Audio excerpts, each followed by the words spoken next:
ஏன் இதயத்தை எடுத்து வைங்க டாக்டர். அவன் ஏன் காதலி டாக்டர்? அவளுக்கு நான் கொடுக்காம வேற யார் கொடுக்கணும்? உயிர் போனா வராது.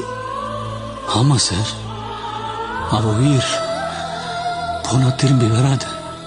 இந்த உலகத்துல என்ன விட கொடுத்து வச்சவங்க யாருமே இருக்க மாட்டாங்க.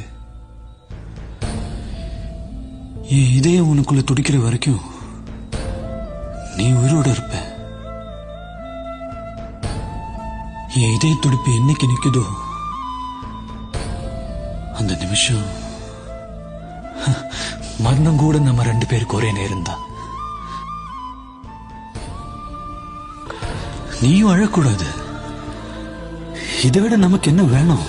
உன் கண்ணில இருந்து ஒரு துளி கண்ணீர் வந்தா கூட உயிர் நான் செத்து போயிட்டுதான் அர்த்தம். நீ கண்ணை திறந்து பார்க்கும்போது நான் எதிர இருக்க மாட்டேன்.